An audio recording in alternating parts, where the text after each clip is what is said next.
I turned 20 yesterday. The spring just begun. Welcome to the weekly review number 17. Yesterday was my birthday. It wasn't that special, but I'm glad that I made a special birthday video, even though after reflection, I can admit that it is not my best work, but at least I tried. And now that I am 20, nothing changes. I'm still on the same journey as before. I still have the same goals and the same potential. This week, I have consumed quite a lot of podcasts, but one of them has had the most meaning for me. And it is one from Tim Ferriss's podcasts. He interviewed a woman named Claire Hughes Johnson, if I'm not mistaken. She is a leader. She worked at the company Google, as you all know, and she had quite a few insights. She has a great book that she has written, and a lot of the questions were about some topics from that book. So I'll begin discussing a few things from that. The first one is this. Was the second one. The first one about self-awareness is the one I probably talk about the most with everyone and myself. But the second one is say the thing you think you cannot say. She talked quite a lot about saying what you think you cannot say. She gave some examples and they had some logic in them. What I would like to say from my own part is that I do believe in honesty, and I do think that if all of us express our opinions, of course in the right structured way, and we also have to be careful while expressing ourselves, know that our words can be false and that they can hurt other people or distract other people. So we always have to be very careful during the formulation of these. And something that she has said is that we can formulate those observations in form of a question and not be scared of getting proved wrong. We can be wrong, and our goal is to simply put all of the things on the table, just show that we are listening and that something is not hitting right, something is disturbing us. And then if we put that out loud, well, it can be risky if your thought is wrong. But if you truly have your pure beliefs that something is not being said or something is not right in this occasion, then you have all of the right to just express yourself and to seek for clarity for the situation. By doing that, you can achieve a lot. And if you play your cards very carefully, it is more than probable that you will be all right.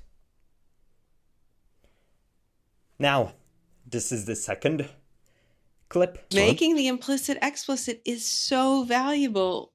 On this channel, I talk a lot about self-awareness as well, so I will not be covering that right now. And I will focus on the making the implicit explicit. And this also connects to the previous thought. But this one is also to be taken. But with this one, we also have to stay careful. But also remember that sometimes by keeping everything to ourselves and hiding some important things that do make some obstacles for us to go forward or to reach something, well then, by expressing all of these and sharing all of these with other people, stating our issues, they can then understand our situation better and actually know why are we acting in such a way? Why are we giving such orders? Or why are we not doing some kind of a job? So being honest in this case can be also very valuable. Let's go now to the third clip. When something is requested of you, she said, you need to sometimes listen for the quiet no. So this is also a thought that is covered by a lot of authors, by a lot of people. It is quite well known that a lot of us struggle with saying no. And sometimes when we ask other people about something, they will say yes, but not in that excited way, or they will mask the no in a very, very good way. So, if we seek for the best of others, it is best to seek clarity if they actually meant that yes. But also, while seeking to find out all of that, it is important to not push too much, because that honest yes might turn to a no. I didn't select a clip for this next thought, but I will just present it with words. Tim Ferriss and Claire talked about books, specifically fiction books. And Claire's main statement, with which Tim Ferriss agrees as well, is that fiction books are valuable to us. Because from informational books, we get value that we can use in our lives. But from fictional books, we can learn about some kind of a culture. We can find some reality in that as well. And that does improve our emotional state. That does grow how we see things emotionally. And it puts us in some emotional situations through which we have to live. Then by reading and immersing ourselves in the story, and in that way we become more used to such situations, which at the end of the day comes in as a value to us.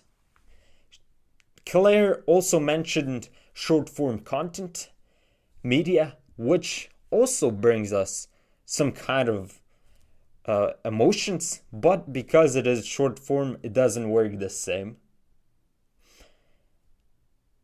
And she did not really touch on TV shows or movies, but in my experience, fiction books and movies, let's say, are entirely different things.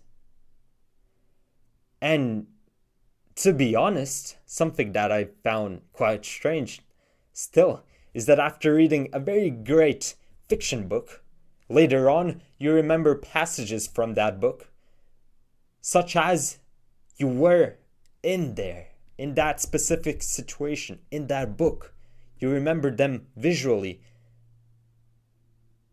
similar as if you would have watched the movie of that book. As for if you watch a movie, you don't remember it the same. It doesn't quite affect you in the same way. I'm not really sure why is it in that way.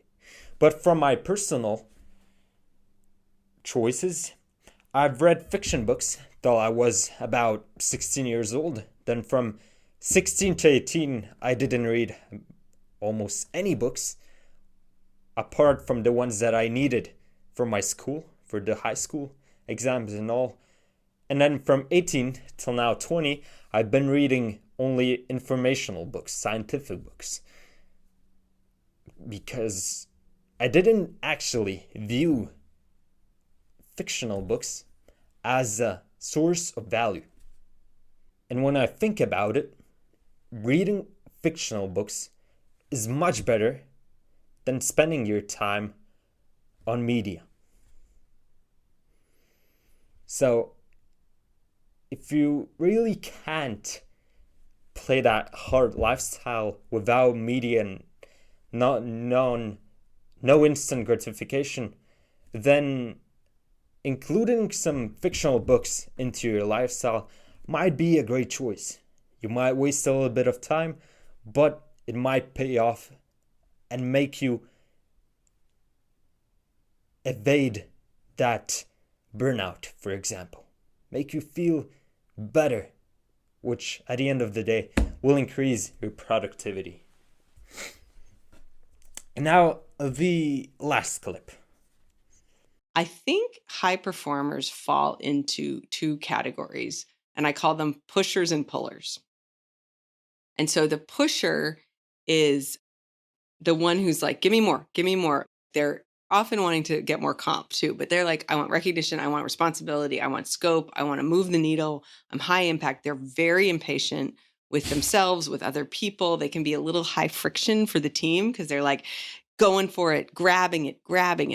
But, it's fun because you load them up and they're just like carrying the whole thing up, like up the hill without you. But they can be tough. In the case of the pusher, yeah, they might burn themselves out, but they actually like burn out the people around them. So that's the pusher. The puller is someone who, no complaints, you load them up and they're like, yep, I got it. But they're not asking for it. They're not grabbing it. They're not pushing, but they're highly competent. They're very organized. They're very consistent, reliable. And they have good judgment. And you're like, okay, I know that person won't screw that up. I know that person will get the people to the party and whatever it is. And you just start loading them and they don't renegotiate. They don't know how to say no. And then they explode. Like they basically implode or explode. That's what I've run into with past employees. Yep. So we got pushers versus pullers. This concept, I've heard of it in previous podcasts as well. I don't remember which ones, but it is quite of a common category to put people in, but I haven't heard it a lot. And when I asked about it for ChatGPT, he doesn't know about this as well. And I think that it is important to explore what those two are, what are pushers and pullers, and to know in which category do you belong, to simply understand yourself better. And at the same time, when you know those definitions, you can observe other people and be able to cooperate with them in a better fashion, since now you know how they work. And by knowing their nature, you can predict their actions and their feelings. Not everything, of course, but most of it. So that was about it, about this podcast. About those pushers and pullers, I will not be talking more. I think that most of the thing that had to be said was covered in that clip. Now let's move on to some thoughts about this week, about my experience. I had one situation that quite hit me. I was in my university during one of my classes. I'll try to not give too many details in order to protect myself, my classmates, everybody. Just keep the privacy of everything. So I wasn't in my class. And then I was doing some teamwork with my peers. And we had a task that another group came to us. And my group had to explain what we learned to the other group. The other group had to explain what they learned to us. Then the text that we had to analyze, my group, it was kind of difficult. It was the afternoon. We weren't that prepared to actually analyze it and work hard. So myself, I hadn't explored it to the fullest, but my team knew even less about all of that. And when it came to the presenting time, it was me who presented it all. But then some peers from the other team weren't that happy that my teammate did not add anything to what I said. And I don't like that. They also, when the teacher went past us, asked if everything was good, one of the opposite team of my peers, they said that my teammate was mute, didn't say anything, didn't add anything to the presentation. So first of all, I wasn't happy about the snitching. And then I also wasn't happy that they pushed my peer so hard. They even questioned, why is he in this program? I don't think that this is great teamwork. This is not great classmate spirit. I wasn't happy about that, of course. I did not say much. And I can relate with that to my previous self. Maybe not even 1 year back, maybe more, before my self-improvement journey, the beginning of it, I was also very shy and I wasn't contributing a lot to the classwork. Also, didn't listen to many podcasts. Most of my time outside of school or of intellectual work, I was spending either training and listening to music or consuming some media. So I had very low communication skills, very low social skills, and I also was the guy that was sitting in the corner with his head facing the table, not making any eye contact, not speaking at all. And back then, I had a lot of anxiety when I needed to talk or when I needed to express myself or just analyze something. And coming back to the situation that I've just presented to you, I'm not happy with how all of this went. It still hurts me that I consider all of us classmates as equal, as if we should protect each other, root for each other. And I mean, sometimes it is the best way to be brutal with each other in order to make them change.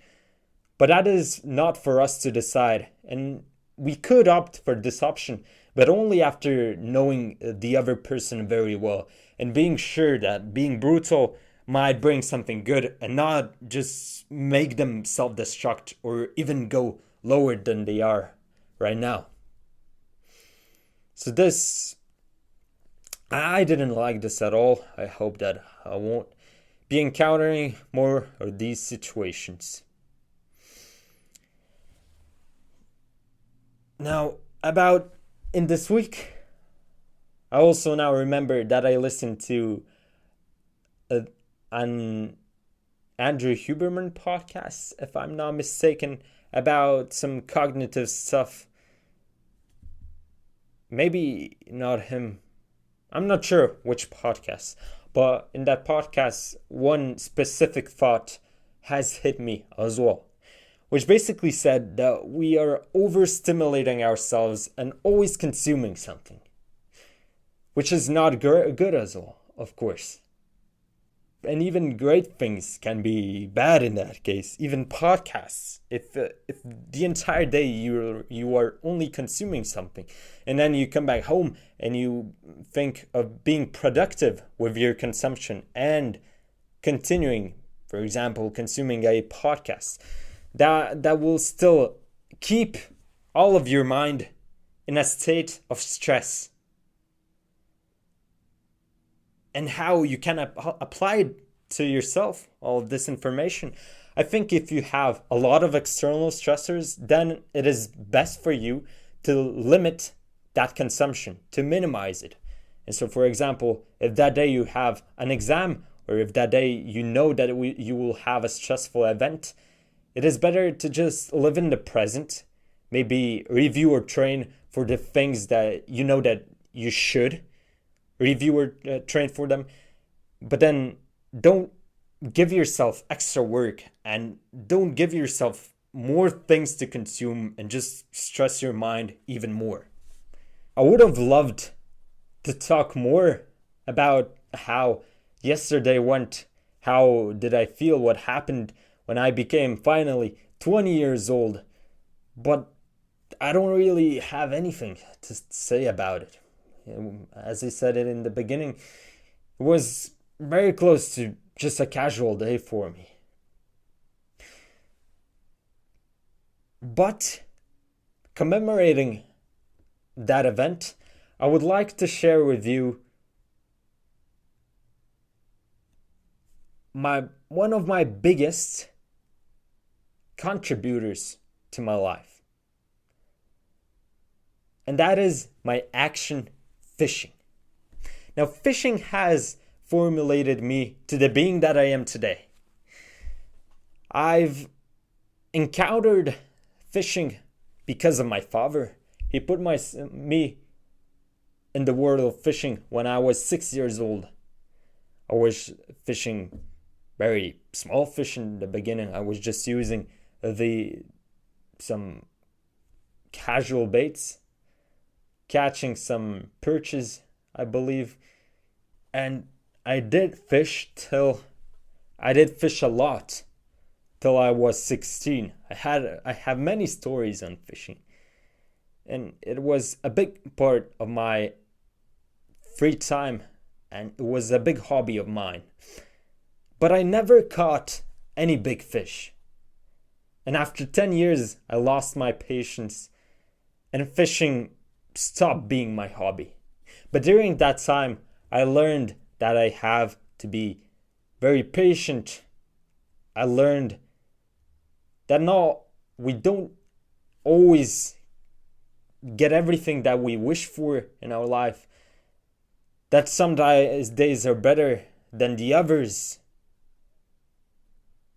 That even small things can make our life happy.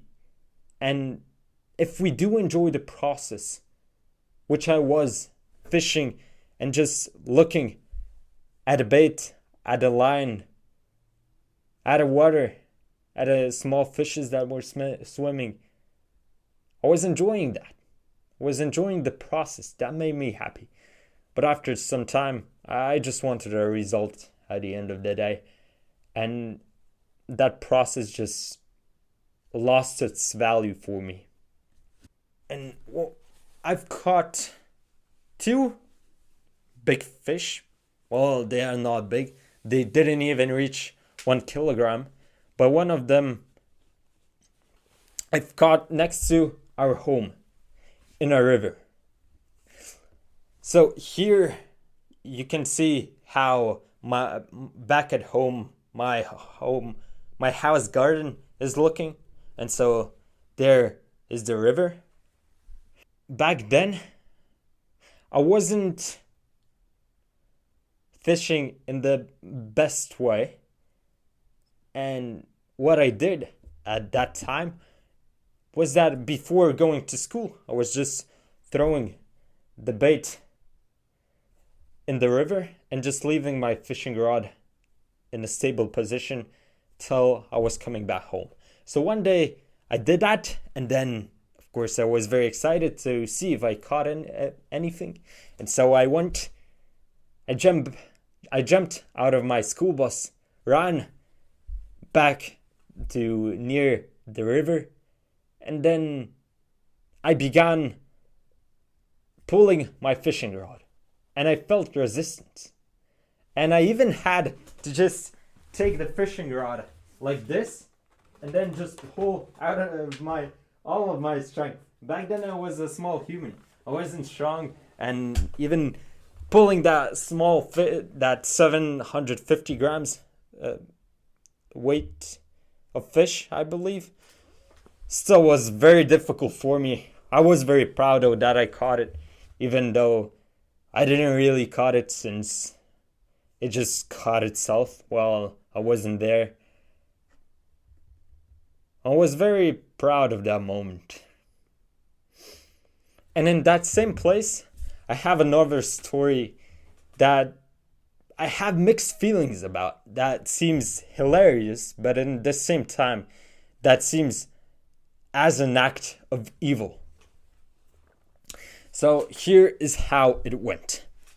So you see, this near the water, this is the place where there was a cat. Our neighbor's cat, Caramel. So she was drinking some water, and then I was here on top of our garden, the first floor, we could say. And we had a mushy bowl, so I took it, and I just threw it towards the cat.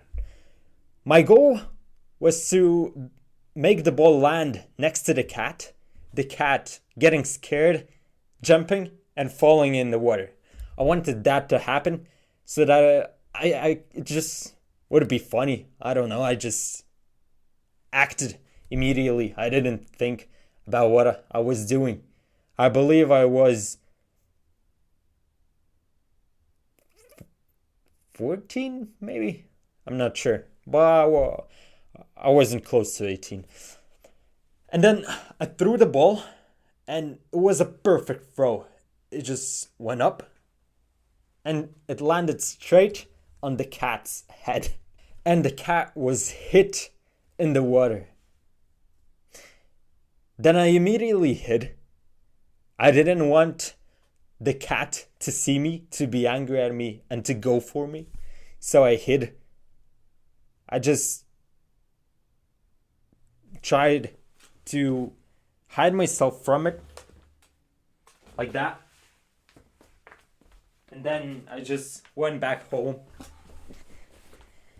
And tried to forget about it. Hoping that a cat survived. Thinking, what will our neighbors think if the cat had got an injury or died? I didn't even think about getting back the ball that I threw and that fell in the water. But fortunately, in a couple days, the cat was back, all healthy, everything was good. Since I'm not a good person in sports, just such an accurate throw from quite a long distance, it was something special for me. This event also brought me a lot of emotions, and it was very memorable. I believe this will be it for this weekly review. I don't really have anything more that I remember right now, so we'll end it here. Thank you for listening, and I will see you next week.